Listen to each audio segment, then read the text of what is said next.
The jungle moon of Kepler 442b was supposed to be a routine patrol for Marine Sergeant Jake Morrison and his squad. The thick green canopy stretched endlessly in every direction, filled with strange alien sounds and the humid air that made their uniforms stick to their skin. Jake wiped sweat from his forehead as he checked his rifle for the third time that hour. Something felt wrong about this place, but he could not put his finger on what it was. His squad moved carefully through the dense undergrowth, following the predetermined route that would take them to the abandoned research station. Private Bobby Clark walked point, his eyes constantly scanning for threats. Corporal Amy Davis covered the rear, her weapon ready for anything that might follow them. Private First Class Steve Rogers moved beside Jake, carrying the heavy communications equipment that kept them connected to their ship in orbit. The mission briefing had been simple enough. Check the research station, gather any remaining data, and return to base.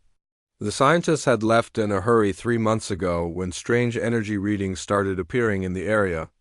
Command wanted to know what they had been working on and why they abandoned everything so quickly. Jake had done dozens of missions like this before, but today felt different. The attack came without any warning at all. One moment they were pushing through a cluster of purple flowering bush, and the next moment the world exploded into chaos. Energy nets dropped from the sky like glowing spiderwebs, crackling with electricity that made the air itself buzz with danger. Jake tried to shout orders to his squad, but his voice was drowned out by the high-pitched whine of alien technology. Bobby went down first, his body convulsing as the energy net wrapped around him. The electrical charge knocked him unconscious. Before he could even scream, Amy spun around, firing her rifle at shapes moving in the canopy above, but her shots seemed to pass right through whatever was attacking them.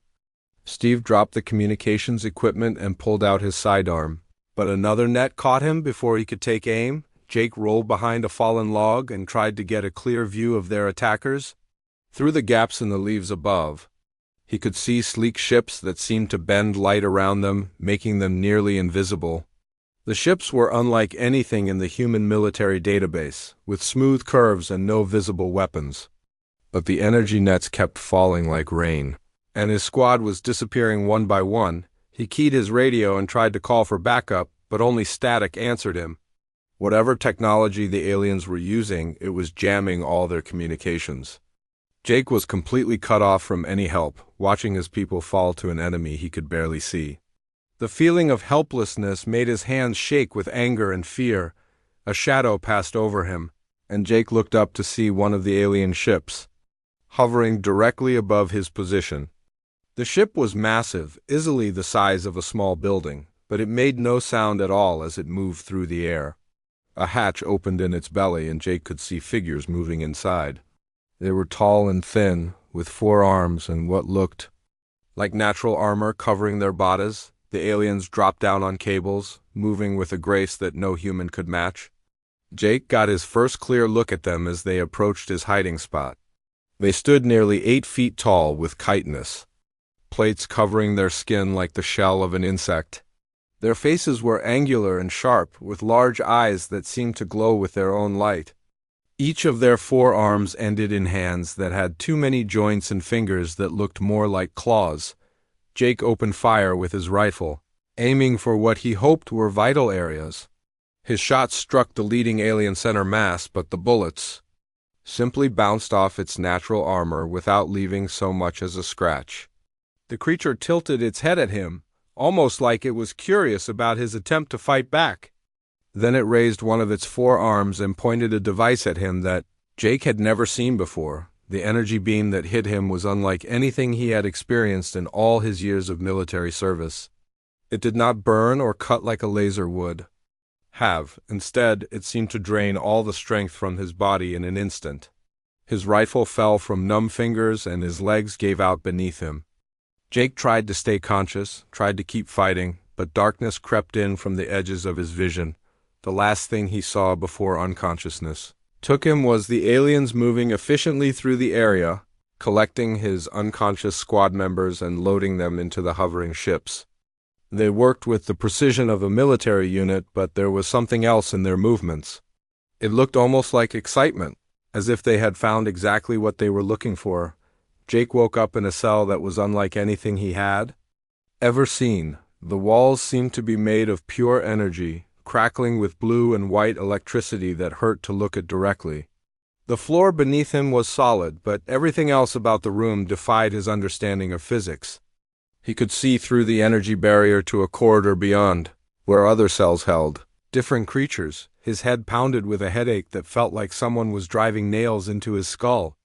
Jake tried to stand, but his legs were still weak from whatever weapon the aliens had used on him. He managed to get to his hands and knees and crawl to the energy barrier, hoping to get a better look at where he was being held. The corridor outside his cell stretched in both directions, lined with similar energy barriers in the cell across. From him, Jake could see a massive creature that looked like it was built for war. The thing stood at least 10 feet tall, with muscles that bulged beneath scarred skin and arms that ended in claws the size of dinner plates. It was pacing back and forth like a caged animal, and every few seconds it would slam its fists against the energy barrier with enough force to shake the entire corridor. To his left, Jake could see another cell that seemed to be empty at first glance. But as he watched more carefully, he began to notice a faint shimmer in the air, like heat waves rising from hot pavement. Whatever was in that cell was either invisible or nearly so, and the thought of sharing a prison with something he could not see made his skin crawl. The ship around him hummed with power, and Jake could feel vibrations in the floor that suggested they were moving through space at incredible speed. He had no idea where they were taking him or what they planned to do with him and his squad. All he knew for certain was that he was a prisoner of an alien species that had technology far beyond anything humanity possessed, and rescue seemed impossible. As the hours passed, Jake began to piece together what had happened. The aliens had not attacked his squad randomly. They had been waiting in ambush, ready with the perfect tools to capture human soldiers alive. This had been planned, which meant they had been watching humanity for some time. The question was why they wanted human prisoners, and Jake was afraid he was about to find out the hard way. The ship shuddered as it dropped out of faster-than-light travel, and Jake felt his stomach lurch from the sudden change in motion. Through the energy barrier of his cell, he could see the massive creature across from him had stopped pacing and was now staring at something beyond Jake's view. The invisible thing in the cell to his left seemed to shift and move, creating ripples in the air that made Jake's eyes water when he tried to focus on them. A voice echoed through the ship, speaking in a language that sounded like metal scraping against stone. Jake could not understand the words, but the tone was clear enough. They had arrived wherever they were going, and something important was about to happen. The energy barriers around all the cells began to pulse with a different rhythm, and Jake could feel a strange, tingling sensation in the air. Two of the tall alien creatures appeared in the corridor, moving with that same fluid grace Jake had seen during the ambush. Up close, he could see more details of their appearance that had been hidden in the jungle shadows. Their chitinous armor was not just protective plating but seemed to be part of their actual skin, growing in overlapping segments that flexed and moved as they walked. Their large eyes had no visible pupils, just a solid glow that shifted from blue to green as they looked around. The aliens stopped in front of Jake's cell and began speaking to each other in their harsh language. One of them pointed at Jake with one of its four arms while gesturing towards something down the corridor with another. Jake got the distinct impression they were discussing him like he was a piece of equipment being evaluated for a specific job. The thought made his blood run cold, but he forced himself to remain calm and observe everything he could. The energy barrier around his cell suddenly disappeared with a crackling sound like breaking glass. Before Jake could even think about trying to escape, both aliens had stepped into his cell with weapons pointed at him. The devices they carried looked like a cross between a rifle and some kind of medical scanner, with multiple barrels and components that glowed with internal energy.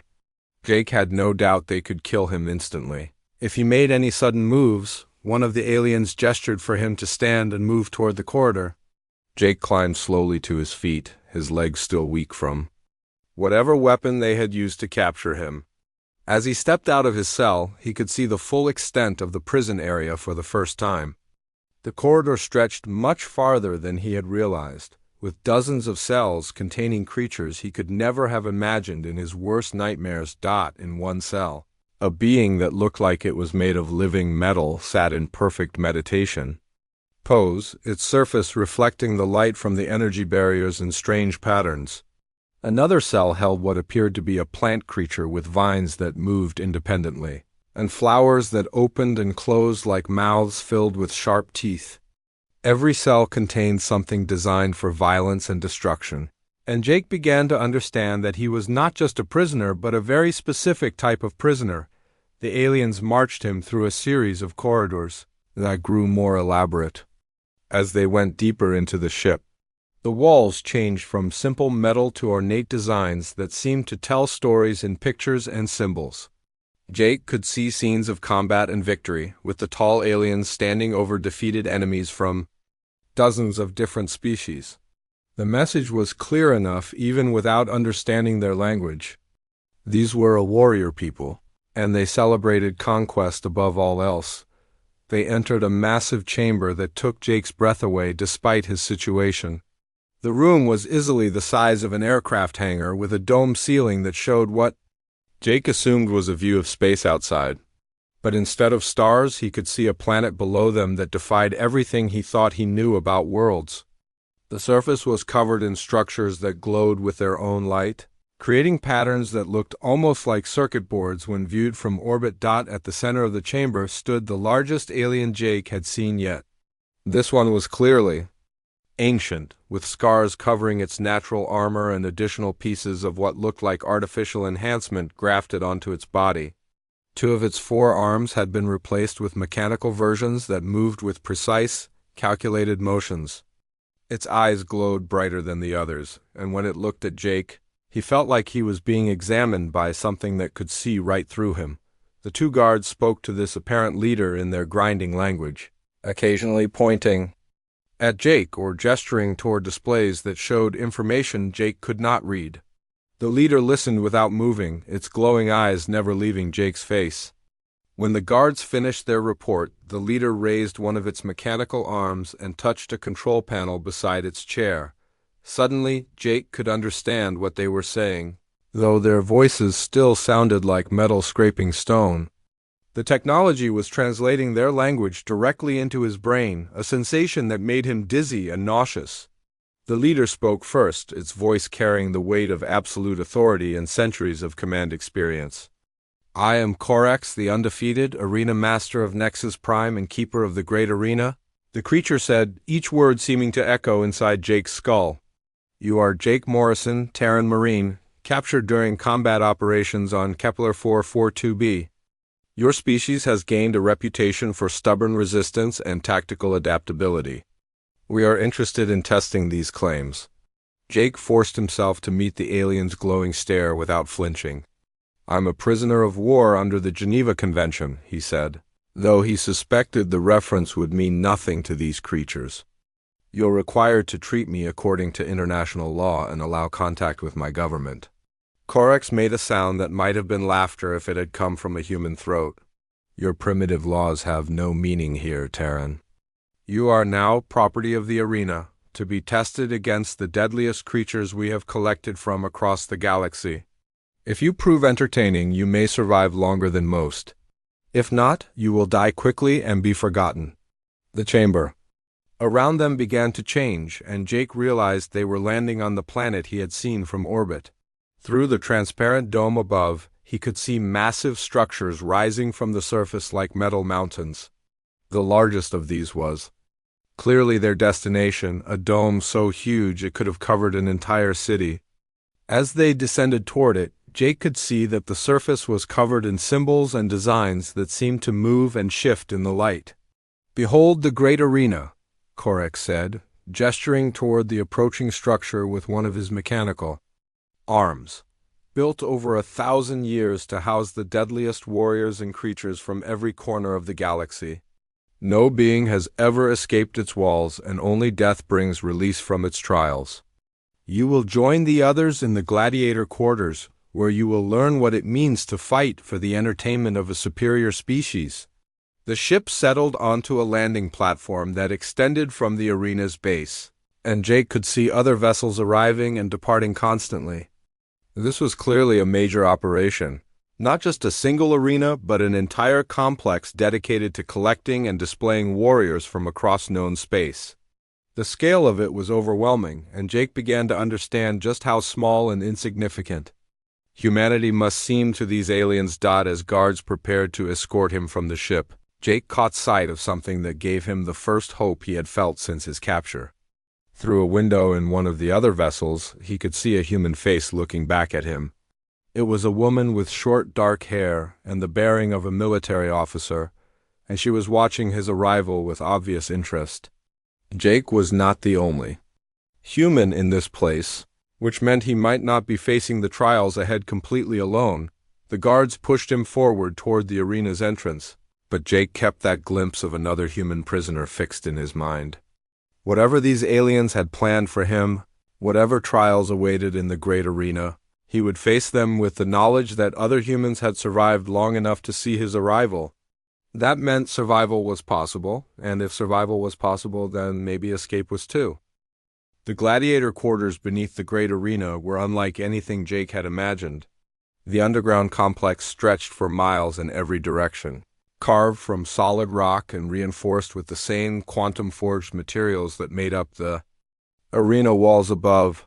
Thousands of warriors from dozens of different species lived in this subterranean world, all waiting for their turn to fight and die for the entertainment of crowds. They would never see. Jake was assigned to the human section, a cluster of basic rooms that housed the handful of Terran prisoners the Zephyrians had collected over the past few years. As the guards escorted him through the corridors, he could see the careful organization that kept different species separated. The violent ones were kept in reinforced areas with extra security, while the more intelligent species were housed in sections designed to prevent them from working together to plan escapes. The woman he had glimpsed through the ship's window was waiting for him when he arrived at his assigned quarters.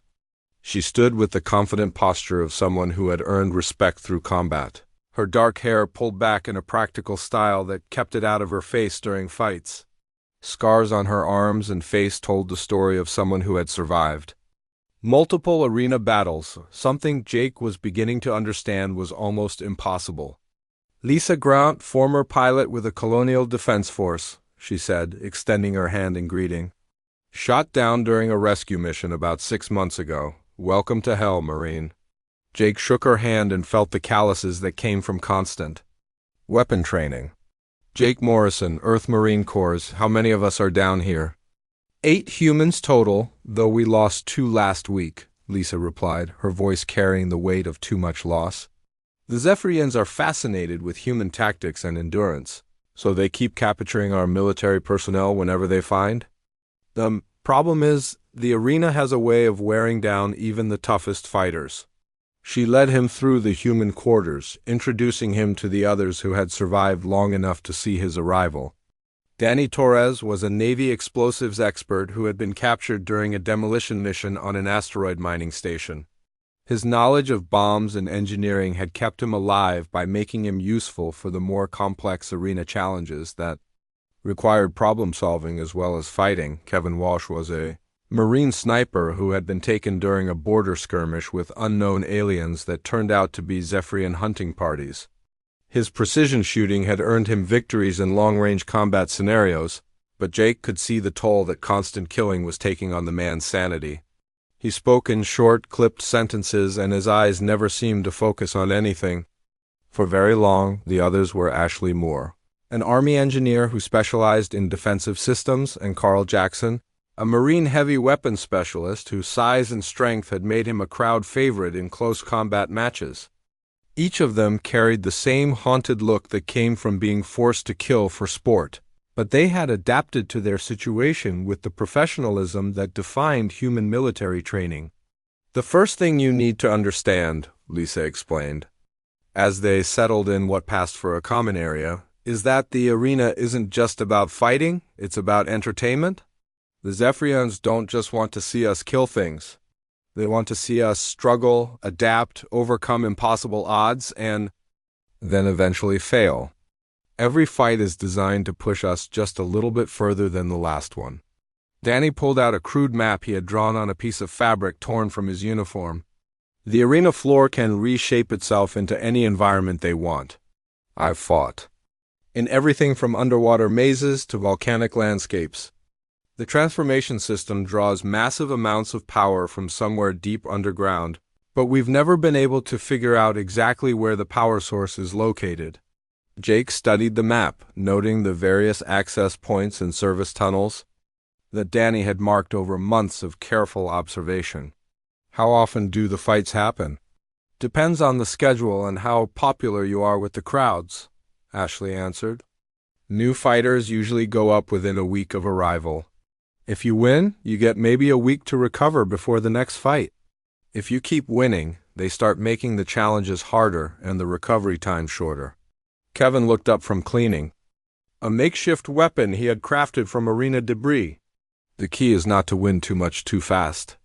The moment they think you're getting too confident, they throw something at you that's designed to break you down. I've seen fighters go 15 rounds just to get matched against something that kills them in under a minute. Lisa nodded in agreement. The arena master Corex takes personal interest in fighters who show promise. He's been running this place for decades, and he's learned exactly how to push each species to their breaking point. With humans, he's figured out that our biggest weakness is watching each other die. The conversation was interrupted by a deep rumbling sound that seemed to come from everywhere at once. The lights in the quarters flickered, and Jake could feel vibrations in the floor beneath his feet. The other humans immediately went quiet and listened carefully to something Jake could not yet identify. Arena transformation, Danny explained quietly. They're setting up for tomorrow's fights. Judging by the power draw, it's going to be something big. Probably a multi-environment challenge with several different terrain types. Jake spent the next few hours learning about life in the gladiator quarters.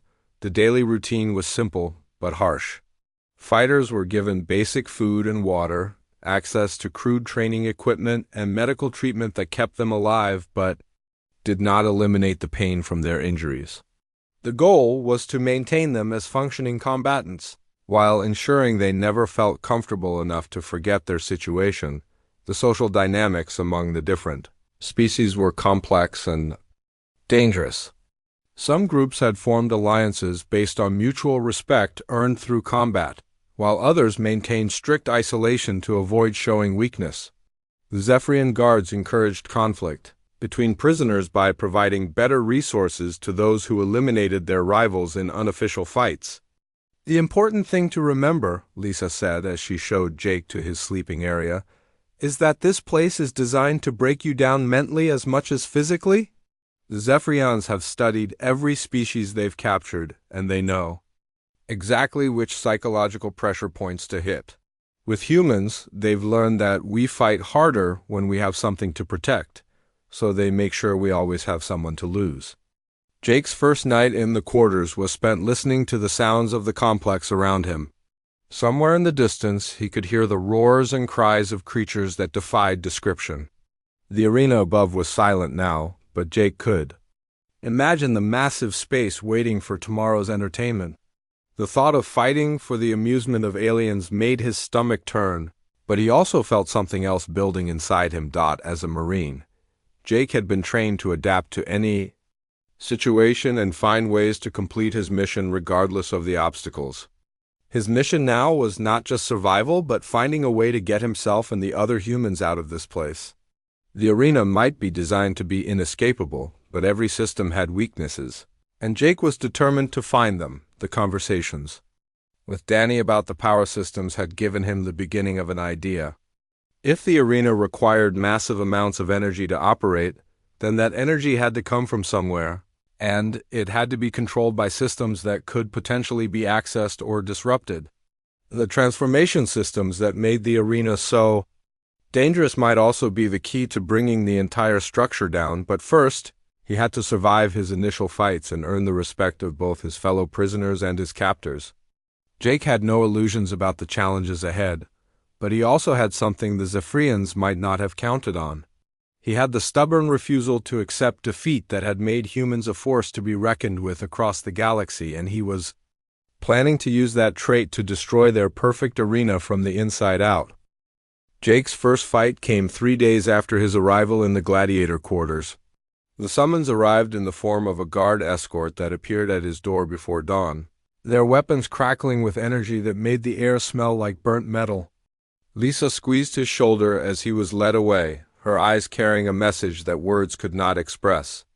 Every fighter who left for the arena might not return, and everyone knew it. The preparation chambers beneath the arena floor were designed to intimidate as much as they were to equip fighters for combat. Jake was given basic armor that fit poorly and offered minimal protection, along with a selection of primitive weapons that seemed almost insulting compared to the advanced technology he had seen throughout the Zephyrian complex. He chose a simple combat knife and a makeshift spear, tools that felt familiar in his hands despite their crude construction. Through speakers hidden in the walls, he could hear the crowd above reacting to something happening in the arena. The sound was unlike anything from Earth, a mixture of roars, clicks, and harmonic vibrations that created a symphony of alien bloodlust. Jake tried to block out the noise and focus on what Lisa and the others had taught him about arena survival, but the sheer volume of excited spectators made concentration nearly impossible. The arena floor rose beneath him with a mechanical grinding that he felt in his bones. As the platform lifted him into the main arena, Jake got his first look at the space where so many warriors had died for entertainment. The dome overhead stretched impossibly high, filled with thousands of Zephyrian spectators who had paid to watch creatures kill each other for sport. The arena floor itself was currently configured as a rocky canyon maze, with narrow passages and blind corners that would force close combat. His opponent was already waiting in the center of the maze.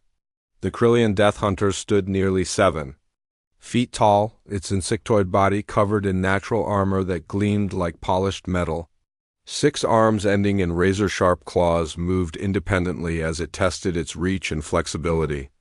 Most terrifying were its compound eyes that seemed to track multiple targets simultaneously, and the venomous stingers that dripped with paralytic toxins. The crowd's noise reached a crescendo as Arena Master Korix's voice boomed across the space, speaking in the harsh Zephyrian language that the translation devices turned into words Jake could understand. Let the new Terran prove whether his species deserves the reputation for stubborn survival that has reached even our distant worlds.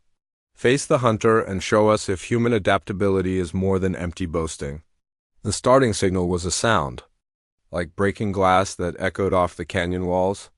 The Krillian immediately charged toward Jake's position, its multiple legs carrying it across the rocky terrain with frightening speed. Jake dove behind a boulder just as the creature's claws sparked against the stone where his head had been moments before. The venomous stingers shot past him, leaving smoking holes in the rock that showed just how deadly the creature's natural weapons really were. Marine training took over as Jake analyzed his situation with the cold calculation that had kept him alive through countless combat missions. The Krillian was faster and stronger, with natural weapons that could kill him instantly if they connected. But it was also used to prey that either ran in panic or tried to match its speed and aggression. Jake had no intention of doing either. Instead, he began a careful retreat deeper into the maze, using the narrow passages to limit the creature's mobility advantages. The Krillian followed him with single-minded determination, its claws scraping against the canyon walls as it squeezed through openings barely wide enough for its armored body. Jake could hear its frustrated clicking sounds as it discovered that the maze's tight confines prevented it from using its full range of motion. The first real exchange came when Jake reached a dead end and was forced to turn and fight. The Krillian rushed forward with all 6 arms extended, trying to overwhelm him with pure aggression. Jake waited until the last possible moment before rolling to the side and driving his spear into the joint where one of the creature's middle arms connected to its body. The point found a gap in the natural armor, and the Krillian's shriek of pain and rage echoed through the entire arena. But the wound only made the creature more dangerous. It spun with surprising speed and caught Jake across the chest with its remaining arms, sending him flying into the canyon wall with enough force to crack the stone. Blood ran down Jake's ribs from where the claws had torn through his armor, and he could taste copper in his mouth from where he had bitten his tongue. On impact, the crowd was on its feet now, their alien voices creating a wall of sound that pressed down on the fighters like a physical weight. Jake wiped blood from his eyes and saw the Krillian advancing more carefully now, its compound eyes fixed on him with predatory intelligence. It had learned that he was not easy prey, and it was adapting its tactics accordingly. The fight became a deadly game of patience and positioning. Jake used his knowledge of human combat techniques combined with everything Lisa and the others had taught him about arena survival. He struck at weak points and retreated before the creature could retaliate, slowly wearing down its defenses while avoiding its most dangerous attacks. The Krillian's frustration grew with each failed charge, and its movements became less controlled. As anger overcame tactical thinking, 2 hours into the fight, Jake saw his chance. The Krillian had become fixated on cornering him in a particular section of the maze, repeatedly charging the same narrow passage where Jake kept evading its attacks. On its latest rush, Jake did not dodge to either side but instead dropped flat and rolled directly between the creature's legs. Coming up behind it with his combat knife ready, the knife found the gap between armor plates at the base of the Krillian's neck, severing the nerve clusters that controlled its motor functions. The creature collapsed with a final shriek that was cut short as its own weight drove Jake's blade deeper into its brain. The arena fell silent for a moment, then erupted in a mixture of approval and disappointment from spectators who had expected the new human to die quickly. Jake stood over his defeated opponent, breathing hard and bleeding from a dozen wounds. That would leave permanent scars. The translation device in his ear carried Korig's voice across the arena as the arena master announced his victory to the crowd. But Jake barely heard the words because he was focused on something else entirely. During the fight, he had noticed details about the arena's construction that were not visible from the gladiator quarters. The transformation systems that had created the canyon maze were controlled by access panels hidden beneath decorative elements in the arena walls. More importantly, he had seen maintenance tunnels that connected to the lower levels where the power systems Danny had described must be located. As the platform lowered him back to the preparation chambers, Jake began forming the framework of a plan that went far beyond simple escape. The arena was not just a prison, but a massive machine that required enormous amounts of energy to operate. If that energy source could be disrupted or overloaded, the entire structure might be vulnerable to catastrophic failure. The medical treatment he received was designed to keep him functional for future fights rather than provide actual healing. Jake endured the painful procedures while his mind worked through the possibilities he had observed during combat. The arena's transformation systems, the crowd's positioning, the structural supports he had seen during his platform rides, all of it was information that could be used against the Zephyrians when he returned to the human quarters. Lisa and the others were waiting with the mixture of relief and professional interest that marked experienced fighters evaluating a newcomer's performance. Jake's victory against the Krillian Death Hunter had earned him respect, but more importantly, it had given him access to information that no human prisoner had possessed before. "How did it feel up there?" Danny asked as he helped Jake clean his wounds with water from their limited supply. Jake looked around at the faces of his fellow humans, all of them warriors who had been forced to kill for the entertainment of an alien species that saw them as nothing more than exotic pets. They deserved to know that their situation might not be as hopeless as it appeared, but Jake also knew that hope could be more dangerous than despair if it led to premature action. "Like we might have more options than we thought," he said carefully, his mind already working on how to turn his observations into a plan that could free them all while making the Zephyrians pay for every human life they had taken in their pursuit of entertainment. The breakthrough came during Jake's 5th arena fight when Danny discovered something that changed everything they thought they knew about their prison. While Jake was fighting a pack of cybernetic wolves in the arena above, Danny had been exploring the maintenance tunnels that connected to the gladiator quarters. What he found in the deepest levels of the complex made his hands shake as he waited for Jake to return from his latest victory. "It's not just a power source," Danny whispered urgently as soon as Jake was back in their quarters. "The whole arena is built on top of an antimatter reactor, not a small one either. This thing could power half a planet or destroy it if the containment systems fail." Jake felt his blood turn cold as he understood the implications. The Zephyrians had built their ultimate entertainment complex directly above what was essentially a planet-killing bomb. The reactor that powered the arena's transformation systems and energy barriers was contained by force fields that required constant maintenance and monitoring. If those systems were compromised, the resulting explosion would be visible from neighboring star systems. Lisa leaned forward with the intense focus of someone who had found a way out of an impossible situation. How hard would it be to cause a containment failure? Danny pulled out detailed sketches he had made during his exploration of the lower levels. The containment field generators are protected by multiple backup systems, but they all depend on the main control network. If we could get to the primary control center and overload the safeties, we could trigger a cascade failure that would give us maybe 10 minutes before the whole thing goes critical.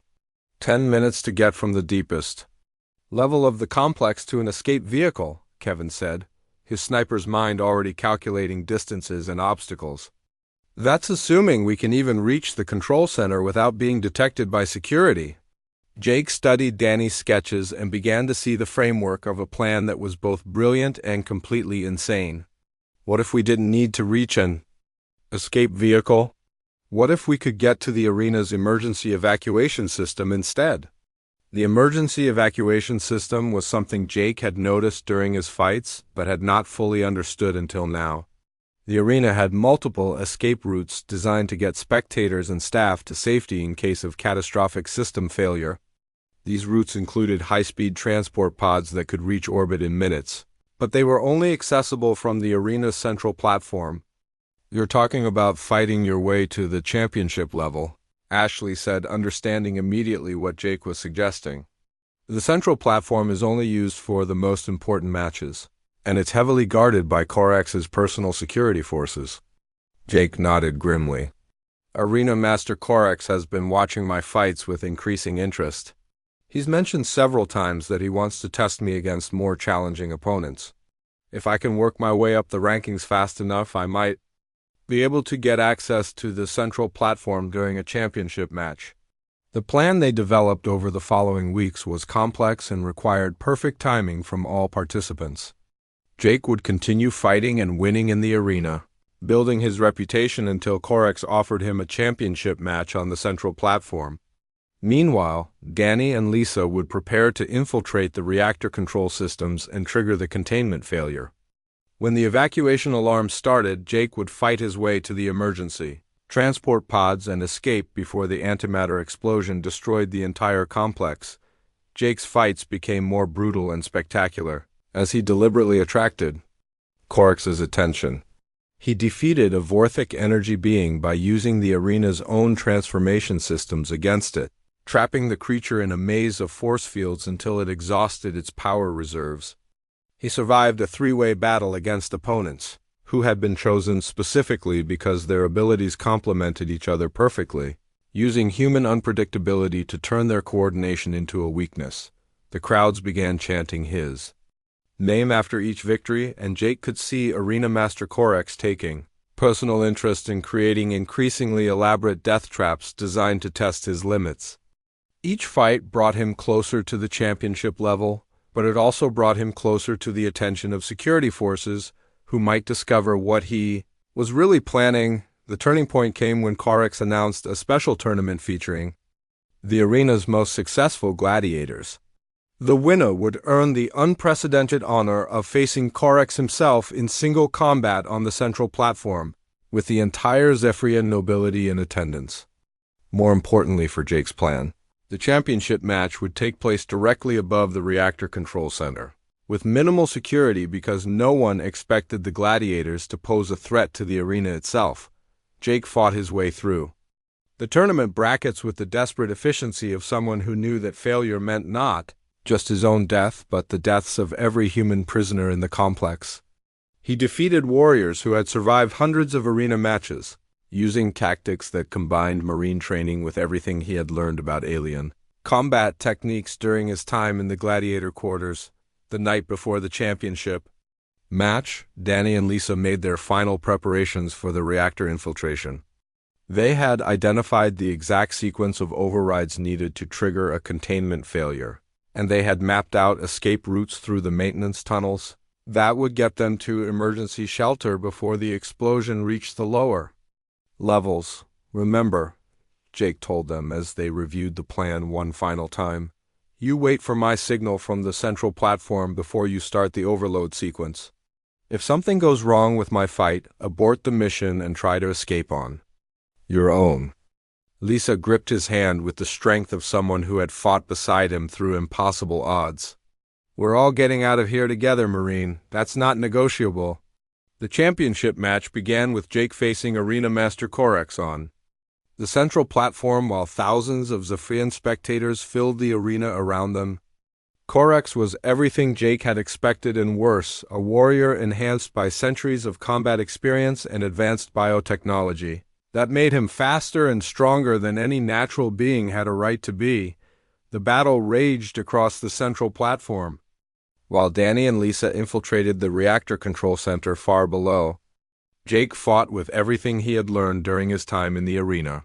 But Corex was a nearly perfect opponent who anticipated his moves and countered his tactics with the skill of someone who had never known defeat. As the arena began to shake, with the first signs of containment failure, Jake managed to land the blow that sent Corex crashing into the platform's control systems. The impact triggered the arena's emergency evacuation protocols, opening escape routes that had been sealed for decades. Jake raced through collapsing corridors as the reactor's containment reached critical failure following evacuation signs.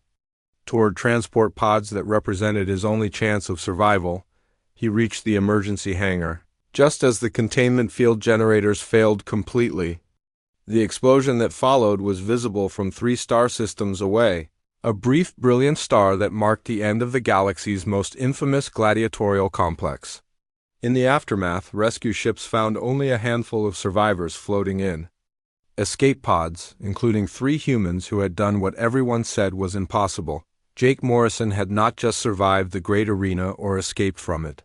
He had destroyed it completely, along with every Zephyrian who had profited from the deaths of captured warriors. The explosion sent shockwaves throughout Zephyrian society and beyond, proving that even the most seemingly invincible systems could fall to determination, intelligence, and the unbreakable human spirit that refused to accept defeat.